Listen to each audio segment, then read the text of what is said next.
My husband left me for another woman, but years later, he applied for a job at the company I secretly built from nothing. My name is Zara, and once upon a time, I thought love was enough. I thought that if you stood by someone through their worst, they'd never abandon you when things got better. I believed that sacrifices meant something, that loyalty would be remembered. I thought that if I poured my heart into someone's dreams, they'd never forget I existed in their rise. But Adil taught me otherwise. We met in college, him, the boy with grand visions of success, and me, the girl who listened with admiration. He dreamed aloud, and I silently took notes. I didn't just love him, I built my world around him. Every decision, every delay in my own plans, every rupee I saved, it all revolved around us. Or so I thought. He proposed to me with a barred ring and a promise of a shared future. We married young, broke, but full of belief. I worked late hours as a teaching assistant while he tried to start his business. I skipped meals so we could pay rent. I didn't complain. That's what love does, right? But as his life got easier, mine got lonelier. At first, he changed subtly, less affection, more distractions. Then came the excuses. The missed dinners. The silent phone calls in the balcony. The scent of perfume that wasn't mine. I knew something was wrong, but I kept hoping I was imagining it. Until the night he came home, dropped his keys on the table, and without any emotion said, "Zara, I want a divorce." Just like that. No explanation. No apology. No shame. I asked him why, my voice barely above a whisper. He looked me in the eye and said, "Because I found someone who inspires me." "You're holding me back." I didn't scream. I didn't cry in front of him. I just stood there. Frozen. Silent. Numb. He packed a bag that night, texted someone, her, I'm sure, and left. He didn't even look back. I collapsed on the same couch where we once planned our future. I stared at the walls for hours, wondering what I did wrong. Was I not enough? Was I too simple? Too soft? Too available? But deep inside, beneath all the heartbreak, a voice whispered, "He thinks you're done. But your story is just beginning." That night, I promised myself something. He may have walked away thinking he broke me. But one day, he'd see the version of me he never believed could exist. And when that day came, he wouldn't just remember me. He'd regret everything. The days after Adil left were the darkest I've ever known. I didn't eat properly for weeks. Sleep became a distant memory. I'd sit on the edge of the bed at 2 a.m., staring at the door he used to walk through, waiting for an apology that never came. The silence inside that apartment was deafening, filled only with the echo of his betrayal. The worst part wasn't that he left me. The worst part was how easily he did it. Like I was a phase, an inconvenience, a stepping stone. Everyone around me offered the same useless sympathy. "You're strong, Zara. You'll move on. Everything happens for a reason." But strength wasn't what I felt. I felt empty. Like I had invested years into a man who simply tossed me aside when he thought he could do better. I tried to distract myself, cleaned the house, donated old clothes, deleted photos, but nothing could touch the ache in my chest. Until one night, I opened the bottom drawer of my old study table. Inside, buried under bills and receipts, was a notebook. My notebook. The one I used to scribble in before marriage, filled with business ideas, logo sketches, concepts for digital platforms, names I dreamed of registering one day. Pages full of passion I had long forgotten. I flipped through them slowly, feeling a strange heat rise in my chest. Not pain. Not grief. But fire. That's when I remembered the words Adil once carelessly said at a dinner with his friends, words he thought I hadn't heard. "Zara doesn't have it in her to build anything big. She's smart, but she's not bold enough." That sentence echoed louder than his betrayal. And in that moment, something inside me changed. I wiped my tears. I stood up. And I decided, if he thinks I can't build, then I'll build something so big. He'll have to walk through its doors one day as a nobody. The next morning, I got to work. I updated my resume, applied for jobs, and landed a content writing gig with a digital agency. The money wasn't much, but I saved every rupee. I took free online courses in entrepreneurship, marketing, tech, and business management. At night, I studied. On weekends, I freelanced. I worked 14 hours a day, tired, yes, but finally with purpose. Piece by piece, I was rebuilding myself. Not just emotionally, but strategically. And while the world thought I had disappeared into silence after the divorce, I was preparing for something so much bigger than revenge. I was laying the first brick of the empire I was destined to own. Starting a business from scratch sounds glamorous in movies. But in real life, it's mostly late nights, self-doubt, and stretching one packet of tea to last a week. I named my idea Rise, because that's exactly what I wanted to do. It started small, just me and my old laptop, sitting on the floor with sticky notes all over the walls. I didn't have a team, or an office, or even enough money for a designer. But I had one thing: a mission. To create a digital platform where women like me, educated, talented, but overlooked, could find remote work, build financial freedom, and prove to the world that resilience can be profitable. The first version of the website was clunky. I built it using free tools and countless YouTube tutorials. I reached out to local women through WhatsApp groups, asking if they'd be interested in freelance gigs. Some laughed. Others ignored me. But 5 said yes. And that was enough. I pitched our services to small businesses online, offering graphic design, content writing, and virtual assistant work. Most replies were rejections. Some were polite. Others, humiliating. But I didn't stop. Then one day, a small marketing firm in Canada hired one of our writers. The client loved her work and tweeted about it, tagging Rise. That one tweet changed everything. Within 72 hours, our inbox was flooded with requests. Suddenly, my platform had traction. We went from 5 women to 50. Then 100. I had to upgrade my hosting, restructure the website, build systems, things I had no formal training for, but learned as I went. And then came the investor meeting. He was skeptical at first. A seasoned angel investor who'd seen too many startups crash. But when I showed him our numbers, our retention rate, and the raw testimonials from the women whose lives had changed, he leaned back and said, "This isn't just a business. This is a revolution." He offered $100,000 in seed funding. I cried in the taxi home that day, not because I had money, but because someone finally believed in me without needing to love me first. With that money, I built an actual office, hired a tech lead, registered the business officially, built a brand.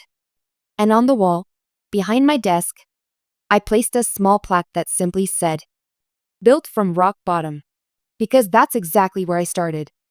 And now, I was only rising. While I was building my empire brick by brick, Adil was building castles in the air.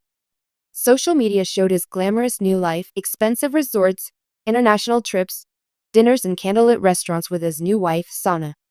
The same friends who once pitied me now commented under his posts. "Power couple. You're living the dream, bro." At first, I admit, it stung. Watching him walk freely through a life I helped him prepare for, while I was surviving on instant noodles and chasing clients to pay invoices. But the sting faded quickly. Because with every new client I signed, every freelancer I empowered, every sleepless night that turned into small victories, I wasn't just moving on. I was moving past him. While he posted brunch selfies, I was being invited to speak at women's entrepreneurship panels. While he bought fake followers, I was featured in a national magazine as a rising tech founder. While he chased attention, I chased legacy. But life has its way of revealing truths.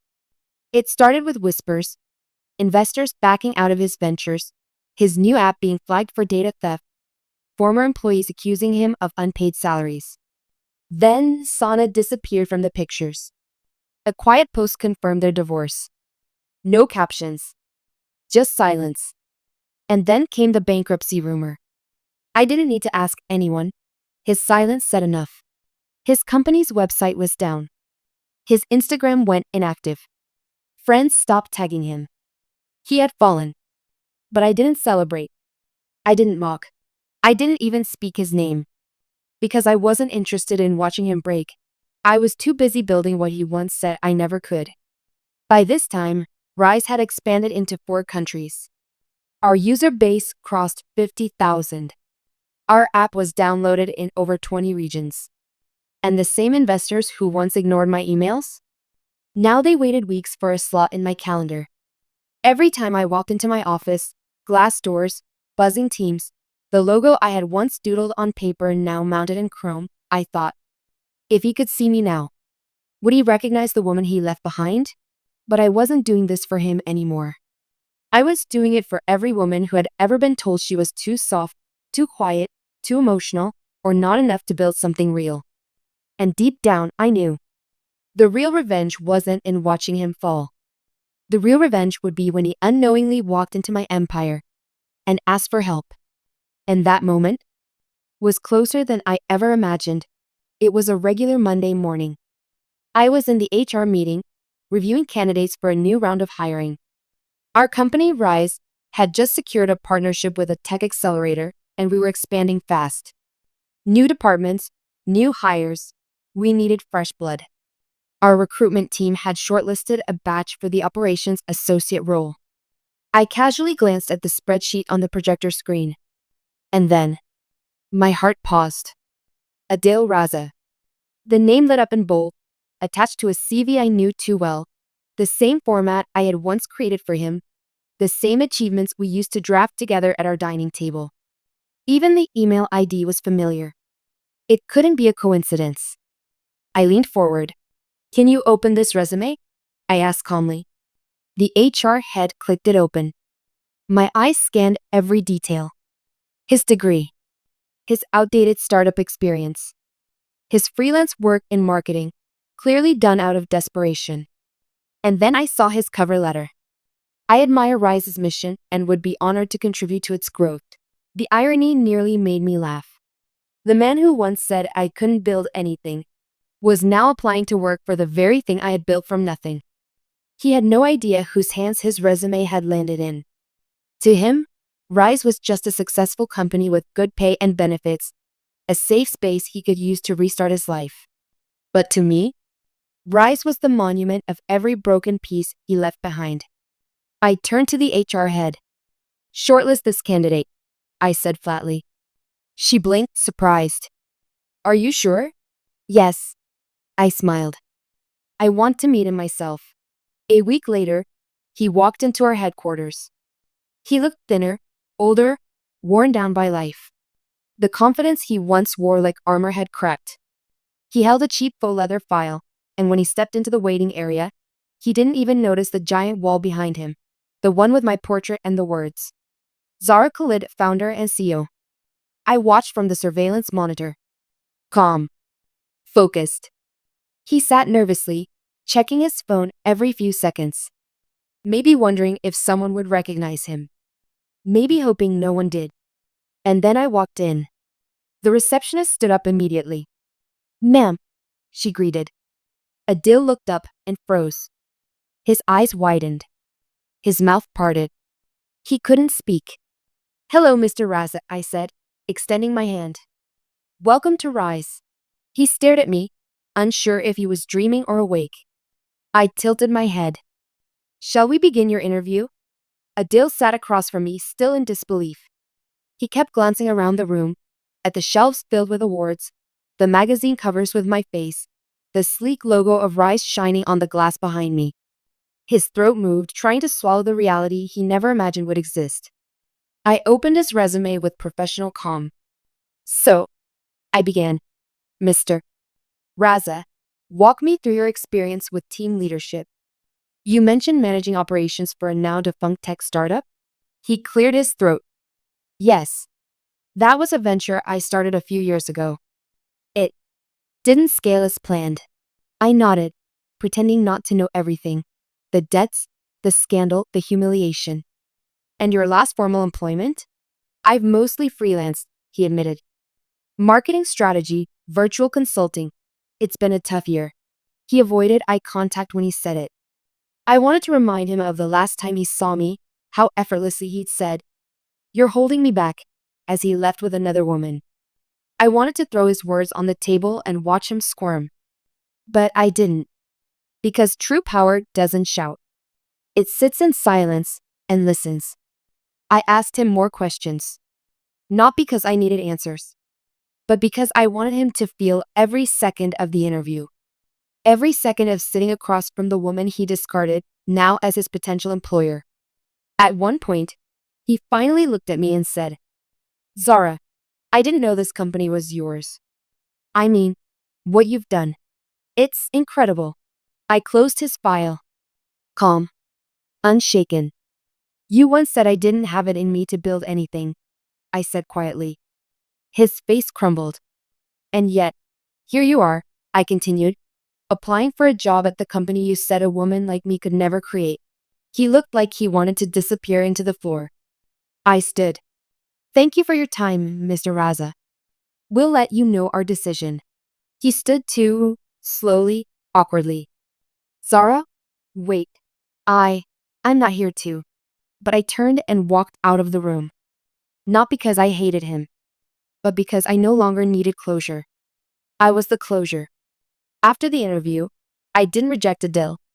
I didn't send a "we regret to inform you" email. I didn't mark his application as declined. I didn't even mention him in the HR follow-up. I did nothing. And that was the point. He didn't deserve the clarity of a response. Not from me. Not from the empire he once said I was too soft to build. He had left me in silence once, didn't he? Now, I left him in mine. For the next 2 weeks, I heard whispers from the reception team. "That candidate has called again. Should we tell him anything?" He emailed HR 3 times asking for an update. He came by the office today. Sat in the lobby for half an hour before leaving. I smiled each time, not out of cruelty, but out of quiet justice. Because this wasn't revenge served cold.